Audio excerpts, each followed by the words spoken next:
Na'udzu billahi samil alim minasyaitonir rajim min hamazatis syayatin wa na'udzu billahi ayyahdurun innallaha huwas samiul alim.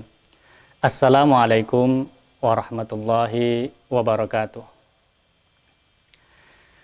Alhamdulillah alhamdulillahilladzi bi ni'matihi tatimmus shalihat. Allahumma shalli ala Muhammad wa ala ali Muhammad. Rabbi shrah li sadri wa yassir li amri wahlul 'uqdatam min lisani yafqahu qawli. Subhanaka la ilma lana illa ma 'allamtana innaka antal alimul hakim. Saudaraku dimanapun berada, Bapak Ibu yang berada di rumah, alhamdulillah kita bersyukur kepada Allah Subhanahu wa Ta'ala sampai hari ini, sampai detik ini, kita masih diberikan kesempatan umur, diberikan anugerah iman, kesempatan, sehingga dengan itu Allah berkenan mengizinkan kita untuk sampai ke penghujung akhir Ramadan. Padahal baru saja beberapa waktu lalu kita menyambut bulan Ramadan, tak terasa waktu sudah di penghujung akhir. Kita berdoa kepada Allah Subhanahu wa Ta'ala, semoga amalan yang kita lakukan, apapun itu ibadahnya, wabil khusus puasa kita, baca Al-Quran kita, tahajud kita, qiyam Ramadan kita, sedekah kita, semuanya diterima oleh Allah Subhanahu wa Ta'ala. Kurang lebihnya, ketidaksempurnaan rukun syaratnya, semoga Allah maafkan.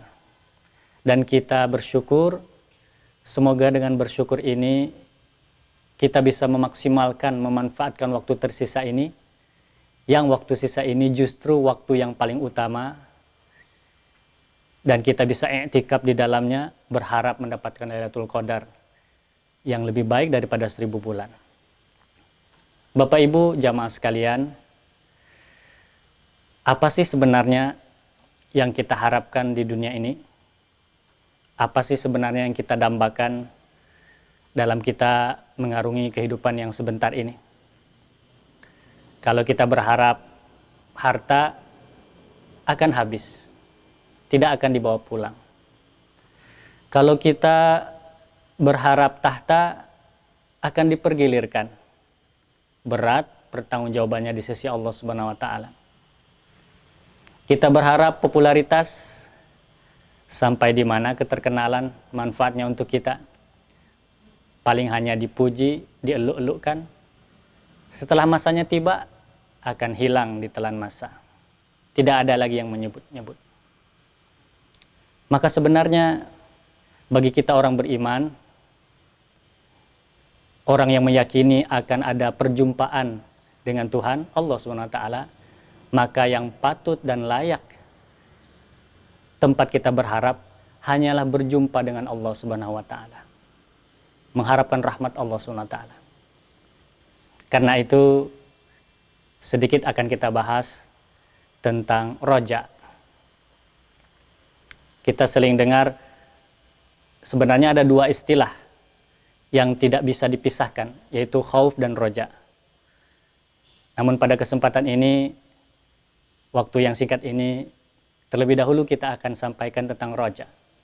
Karena orang yang berroja, otomatis pasti dia berkhauf. Sebaliknya orang yang khauf, tentu dia roja kepada Allah SWT. Nah, apa itu roja? Roja adalah berpengharapan kepada Allah SWT. Dikatakan roja adalah tenang dan senangnya hati karena menunggu sesuatu yang disukai atau dicintai. Selain tenang, tapi juga senang. Menunggu. Kita sama tahu menunggu adalah sesuatu yang membuat kita harap-harap cemas. Ada harapan, ada cemas. Tetapi karena menunggu untuk sesuatu yang dicintai, sesuatu yang disukai, maka menunggu menjadi baik. Menunggu tidak berdiam diri. Terus mempersiapkan diri. Sehingga nanti ketika bertemu dengan yang dicintai, yang disukai, dia dalam keadaan yang diridhoi, disenangi. Bertemu dengan yang dikasihi. Saudaraku, raja tidak disertai dengan syarat-syarat, faktor-faktor untuk memenuhinya, itu bukanlah raja. Justru itu adalah ketertipuan. Itu adalah suatu kebodohan. Dia berharap, tetapi tidak mempersiapkan diri untuk bertemu dengan yang dicintai, yang disukainya, itu adalah suatu keterbodohan, suatu ketertipuan. Juga dikatakan raja berharap sesuatu yang sudah pasti, itu bukan raja. Berharap sesuatu yang sudah memang akan datang, itu bukan raja. Raja adalah berharap sesuatu yang belum pasti atau belum tentu kita dapatkan. Maka kalau ada istilah, aku berharap terbitnya matahari, itu tidak benar dalam konsep raja. Karena matahari pasti terbit dengan sunnatullahnya. Tetapi yang benar adalah, aku berharap turunnya hujan. Karena hujan belum tentu datang. Kalanya datang, kalanya tidak. Maka berharap datangnya hujan, itulah istilah sederhana dimaksud dengan roja. Ilustrasi sederhana yang dimaksud dengan roja. Saudaraku, dunia ini ibarat kebun. Nanti di akhirat kita akan memetik hasilnya. Dunia ini tempat kita bercocok tanam. Nanti kelak kita akan memanennya. Maka kita sering dengar, apa yang kita tanam, itulah akan kita tuai. Maka ada hati sebagai benih. Hati sebagai bibit. Kalau disirami dengan air ketaatan, digemburkan tanahnya dengan ketaatan, dengan ibadah, diairi, disirami, maka benih tadi akan tumbuh, akan subur, buahnya ranum, bermanfaat bagi siapa saja yang menikmatinya. Tetapi dia juga akan rentan diserang dengan hama penyakit. Apa hama penyakit dari hati? Yaitu dosa dan kemaksiatan. Seperti hama penyakit kepada tanaman dan tumbuh-tumbuhan. Dan tanah itu juga berbagai macam jenisnya. Kalau tanahnya baik, subur, itu modal yang sangat utama.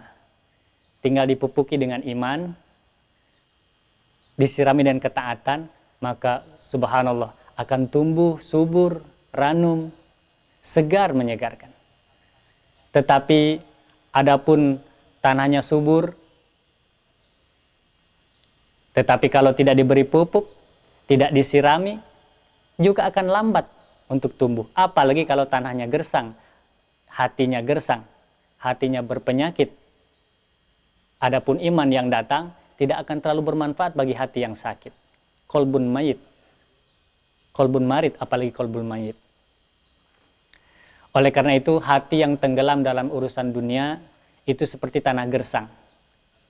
Pupuk iman tidak terlalu bermanfaat baginya. Maka jadilah seperti seorang pekebun, petani, yang dia berusaha untuk terus memberikan irigasi yang baik, air yang cukup, benih yang terbaik, disiangi, disirami. Sebisa mungkin apa yang dia bisa lakukan, dia lakukan yang terbaik. Ikhtiar, usaha dengan segala keilmuan dan pengalaman, merawat, memelihara tumbuhan itu. Maka setelah itu dia berroja. Dia roja, berharap. Apa yang dia tidak kuasai, apa yang dia tidak mampu. Yaitu apa? Anugerah kepada Allah yang menentukan apakah tanamannya akan subur atau ditimpa badai dan lain sebagainya. Itu di luar kemampuannya. Itulah raja yang benar. Setelah betul-betul merawat, memelihara tanaman, seorang pekebun ini, seorang petani ini, mengairinya, mencegahnya dari hama yang masuk, sedemikian rupa memeliharanya siang dan malam, terus dipupuki, maka setelah itu dia berrojak kepada Allah SWT. Itulah rojak yang benar. Setelah sempurna ikhtiar, berharap kepada Allah anugerah terbaiknya, itulah rojak yang benar. Saudaraku, maka Allah berfirman dalam Quran surat Al-Baqarah 218. A'udzu billahi minasyaitonir rajim. Innal ladzina amanu wal ladzina hajaru wajahadu fi sabilillah ulaika yarjuna rahmatallah wallahu ghafurur rahim. Sesungguhnya orang-orang yang beriman, orang-orang yang berhijrah, orang-orang yang berjihad bersungguh-sungguh di jalan Allah, mereka itulah yang berharap rahmat Allah. Dan Allah Maha Pengampun lagi Maha Penyayang. Dikatakan para ulama, maksud daripada ayat ini adalah orang-orang yang memenuhi syarat saja yang berhak berharap kepada Allah SWT. Apa itu syaratnya orang yang berhak mendapatkan rojaknya Allah? Rojaknya kita kepada Allah? Berhak untuk berharap kepada Allah? Pertama, orang yang benar imannya. Betul-betul yakin akan perjumpaan dengan Tuhannya Allah SWT. Yang kedua, siapa itu? Orang yang berhijrah. Hakikat hijrah adalah menuju kebaikan. Dari yang sudah baik, lebih baik lagi. Dari yang tidak baik, menuju yang baik. Hijrah terus menuju ketaatan kepada Allah. Yang ketiga, bersungguh-sungguh berjihad fisabilillah, di jalan Allah. Apapun itu dia kerjakan dengan sungguh-sungguh untuk meraih ridha Allah. Nah, mereka inilah yang berharap kepada Allah SWT. Berharap apa? Ghafurur Rahim. Berharap ampunan Allah dan kasih sayang Allah. Sementara yang tidak memenuhi syarat ini, harapannya hanya angan-angan semata. Dia tertipu, dia bodoh, dia berharap sesuatu yang hampa belaka, tanpa ada usaha sama sekali. Saudaraku, dimanapun berada, maka siapa yang rojaknya menuntun kepada ketaatan dan mencegahnya daripada kemaksiatan, itulah raja yang hakiki. Itulah roja yang sebenarnya. Roja yang menuntun kepada kebaikan ketaatan, mencegahnya dari kemaksiatan, inilah yang benar. Tetapi sebaliknya, kalau harapannya membuat dia melalaikan dari kehidupannya, melalaikan dari mengingat Allah, justru membawa dia kepada kemaksiatan, kelalaian, keterlenaan, keterbuaian kehidupan dunia, sebenarnya dia tertipu. Harapan palsu. Saudaraku, oleh karena itu, ada 3 syarat yang harus dipenuhi apabila rojaknya ingin benar. Kalau 3 syarat ini satu saja tidak terpenuhi, maka raja itu berubah menjadi angan-angan belaka. Hanya khayalan saja. Apa itu yang pertama? Roja itu harus dipenuhi, dia mencintai yang diharapkannya. Tentu, apa yang kita harapkan? Karena kita mencintainya. Kalau kita mencintai sesuatu, mencintai seseorang, kita harapkan datang kepada kita. Diharap-harap kehadirannya. Ditunggu-tunggu kedatangannya. Maka syarat roja yang pertama adalah mencintai yang diharapkannya. Kalau benar mencintai, pasti mengharapkannya. Kalau kita benar-benar mengharapkan sesuatu, pasti karena dia mencintainya. Sungguh sangat mencintainya. Yang kedua, apa syarat daripada roja? Adalah takut akan kehilangannya. Makanya tadi dikatakan, orang yang roja, pasti dia khauf. Sebagaimana orang yang khauf, tidak mungkin dia tidak roja. Seperti 2 sisi mata uang. Maka orang yang berharap kedatangan yang dicintainya, maka dia takut, amat sangat takut kehilangannya. Orang yang sangat takut kehilangan yang dicintainya, pasti dia berharap orang yang dicintai itu selalu bersamanya. Tidak mau berpisah dengannya. Inilah syarat daripada roja yang kedua. Yang ketiga, syarat daripada roja adalah usaha untuk melakukannya. Usaha untuk mendapatkannya. Tidak mungkin orang hanya berkata, aku mencintainya, aku mencintai sesuatu, aku takut berpisah dengannya, tapi dia tidak usaha mendapatkannya. Dia berharap, dia mencinta, tapi tidak usaha melakukannya untuk mendapatkannya. Itu omong kosong. Hanya bualan semata. Dia mencintai, tetapi ketika kehilangan, dia tidak merasa apa-apa, biasa-biasa saja. Ada apa dengan cintanya? Kalau orang benar-benar cinta, pasti sangat berharap kedatangannya dan kebersamaan dengannya. Orang benar-benar cinta, pasti takut kehilangannya, takut berpisah dengannya. Oleh karena itu, dia berusaha sedemikian rupa untuk mendapatkannya, memeliharanya, menjaganya ketika sudah didapatkannya. Oleh karena itu, saudaraku, pastikan ketika kita berharap kepada Allah, pastikan 3 syarat ini terpenuhi agar raja kita adalah hakiki. Karena roja adalah bukan angan-angan. Roja adalah pengharapan yang benar, pengharapan yang hakiki kepada apa yang diharapkan kepada Allah. Sekurangnya ada 3. Yang pertama, berharap bertemu dengan Tuhannya yang selama ini disebut-sebut siang dan malam. 5 kali waktu dalam sholat, sehari semalam. Dalam sholat sunnatnya, dalam baca Qur'annya, selalu disebut-sebut Tuhannya, yang diharapkan, yang dicintainya. Maka itulah yang pertama diharapkan oleh orang yang beriman. Liko irabbihi, bertemu dengan Tuhannya. Nikmat terbesar di surga, saking nikmatnya melupakan nikmat surga ketika berjumpa dengan wajah Allah. Yang kedua, apa yang kita harapkan sebenarnya kepada Allah? Yang kita harapkan adalah rahmat Allah SWT, kasih sayang Allah. Dikatakan oleh para ulama yang membuat kita masuk surga sebenarnya bukan karena amal kita. Semuanya adalah karena rahmat Allah SWT. Bukan karena ketaatan orang soleh dia masuk surga. Bukan karena taubatnya orang berdosa dia diampuni dan masuk surga. Tetapi semuanya adalah karena rahmat Allah Subhanahu wa ta'ala sehingga masuklah surga. Surganya Allah. Kenapa? Karena semua nikmat Allah berikan sehingga kita bisa berbuat taat. Karena hidayah taufik yang Allah berikan sehingga orang yang dosa, maksiat kembali bertaubat. Semua karena rahmat Allah SWT. Yang ketiga, apa yang kita harapkan dari Allah SWT? Tidak lain tidak bukan adalah ampunan dari Allah Subhanahu wa ta'ala. Karena kita makhluk yang banyak dosa, tempat salah dan khilaf. Adapun ketaatan kita kadang-kadang bukan bahkan sering tercampur dengan riya, ujub, sum'ah. Rukun syarat tidak sempurna, kehusyukan mungkin hanya bisa dihitung beberapa kali kita bisa khusyuk dalam ibadah. Maka semuanya ini berharap ampunan Allah Subhanahu wa ta'ala. Saudaraku yang dirahmati Allah Subhanahu wa ta'ala, maka perhatikanlah beberapa dalil sebagai penutup daripada kajian kita ini, baik dari Quran dan Sunnah. Allah berfirman dalam Quran surat Az-Zumar ayat 53. A'udzubillahi minasyaitonirrajim. Bismillahirrahmanirrahim.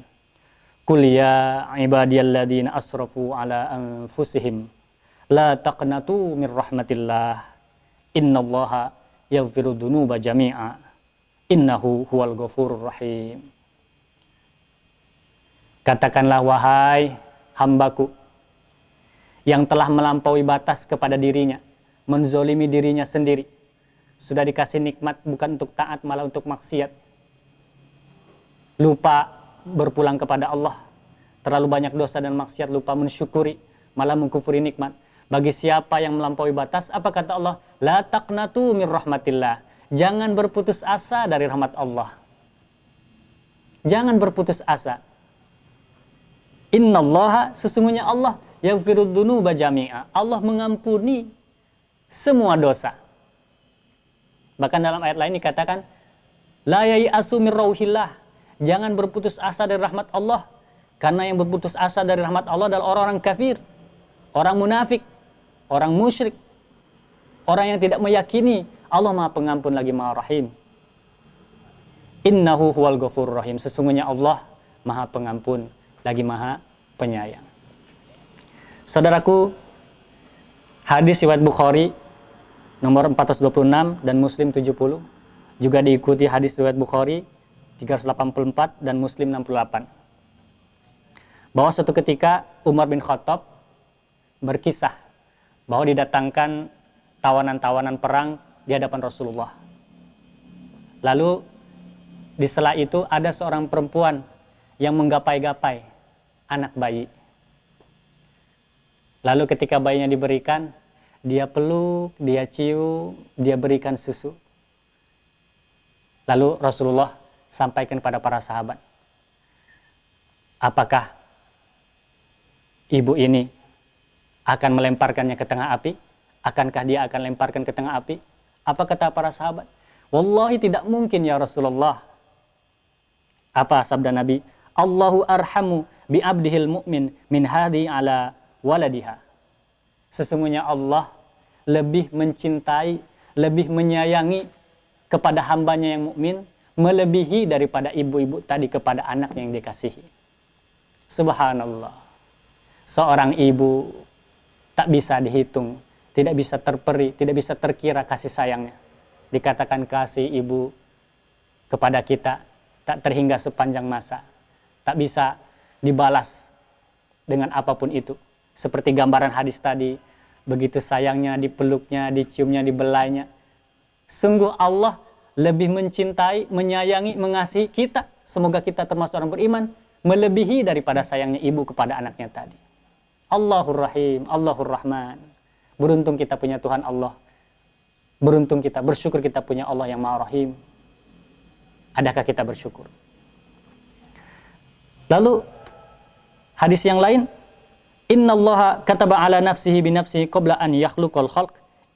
Inna rahmati taglibu ghadabi. Sesungguhnya sebelum Allah menciptakan segala makhluk, Allah telah menetapkan atas dirinya sendiri, sesungguhnya rahmatku mengalahkan kemurkaanku. Allah mendahulukan, menetapkan pada dirinya dalam hadis ini bahwa rahmatku mendahului murkaku. Selalu saja rahmat Allah mendahului daripada murkanya. Tinggal bagaimana kita mau tidak mendapatkan rahmatnya, mau tidak mencegah dari kemurkaannya. Allah begitu sayang mendahulukan rahmatnya bagaimanapun kondisi kita, bagaimanapun dosa kita. Bahkan dikatakan dalam hadis Anas bin Malik, Allah Ta'ala berfirman, wahai anak Adam, sesungguhnya selama kamu bermohon kepadaku dan berroja, bermohon, berharap kepadaku, aku pasti mengampunimu atas segala keadaanmu. Dan aku tidak peduli. Wahai anak Adam, kalaulah dosa-dosamu mencapai langit, kemudian kamu memohon ampunan kepadaku, niscaya aku akan mengampunimu. Wahai anak Adam, jika sekira-kira kamu datang kepadaku dengan membawa dosa kesalahan sepenuh bumi, tetapi kamu tidak menyekutukanku dengan sesuatu pun, niscaya aku akan datang dengan keampunan sebanyak isi bumi pula. Allahur Rahman, Allahur Rahim. Bagaimanapun dosa, ada gak di antara kita dosa sepenuh langit? Ada tidak di antara kita dosa sepenuh bumi? Jangan berputus asa. Allah akan mengampuninya dengan cepat. Ketika kita datang berjalan, Allah datang berlari. Allah lebih dekat daripada urat nadi kita. Bukankah dalam riwayat yang sahih ada 99 yang pembunuh? Mungkin di antara kita tidak ada yang membunuh sampai 99 orang. Bahkan dicukupinya dengan 100 orang. Karena bertemu dengan bukan ahli ilmu. Karena begitu besarnya dosa ini. Membunuh satu orang saja muslim, mukmin tanpa hak, seperti membunuh semua manusia, apalagi membunuh 99 orang. Maka dikatakan oleh orang yang tidak alim ini, terlalu besar dosamu, maka dibunuh sekalian 100. Tetapi dia bertemu dengan orang alim, maka Allah Maha Pengampun. Innallaha yaghfiru dzunuba jami'a. Allah mengampuni semua dosa. Maka 100 orang pembunuh ini dituntun untuk hijrah menuju tempat dari tempatnya maksiat dosa ke tempat yang lebih baik, semoga menjadi lebih baik. Di tengah perjalanan Allah cabut nyawanya. Panjang hadis ini. Maka datanglah dua malaikat yang saling berdebat. Bayangkan, malaikat sampai berdebat dengan seseorang yang bermaksiat dosa, membunuh 100 orang, tetapi bertobat dan belum sampai melakukan apa-apa kebaikan, hanya bertobat, hanya menuju kepada tempat bertobatnya, lalu Allah ambil nyawanya sampai membuat dua malaikat berdebat, malaikat rahmat dan malaikat azab. Kata malaikat rahmat, ini bagianku, karena dia sudah bertobat kepada Allah, dia sudah menuju tempat hijrahnya. Kata malaikat azab, enak saja, baru saja bertaubat, belum apa-apa melakukan apa-apa, belum melakukan kebaikan sama sekali, sedangkan sebelumnya 100 telah dibunuhnya manusia. Enak saja dia mendapatkan taubat. Ini milikku, kata malaikat azab. Kurang lebih demikian, perdebatan sengit. Maka datanglah penengah, malaikat Allah utus, maka silahkan kalian ukur mana yang lebih dekat. Ketika lebih dekat kepada suatu tempat, itu yang lebih berhak. Ternyata qadarullah, Allahur Rahman, Allahur Rahim, lebih dekat, sedikit lebih dekat kepada tempat hijrahnya. Maka Allah terima taubatnya. Saudaraku, seperti itu besarnya dosa, Allah ampuni dengan rahmat kasih sayang Allah. Tentu apalagi kita. Adakah kita tidak berharap ampunan Allah? Apakah kita tidak berharap layak diampuni oleh Allah SWT? Semua tergantung kita. Roja tidak kita kepada Allah. Roja tidak kita kepada rahmat Allah, ampunan Allah. Roja kita dengan berusaha sedemikian untuk bertaubat, berusaha untuk bertaat, hijrah kepada Allah SWT.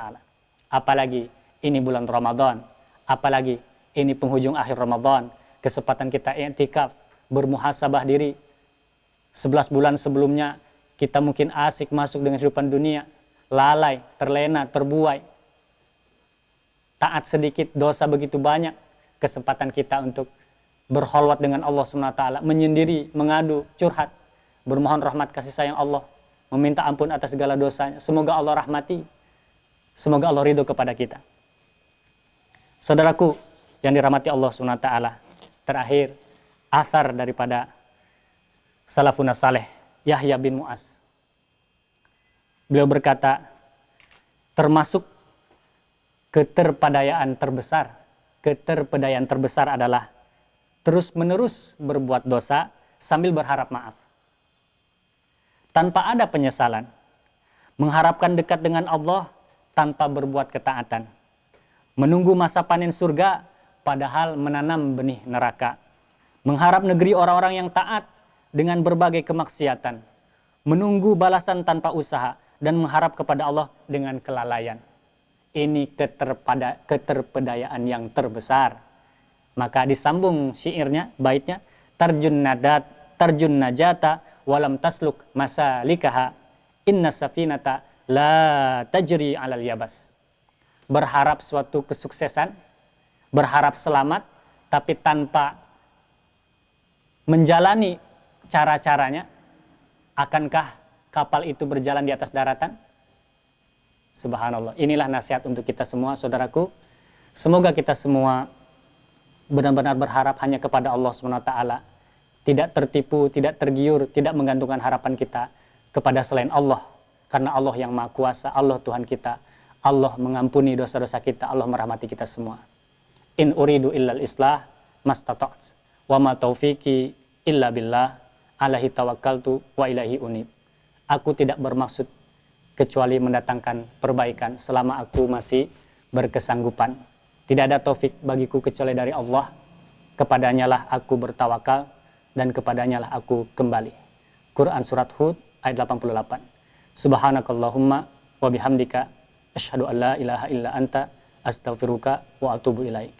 Mohon maaf. Wassalamualaikum warahmatullahi wabarakatuh.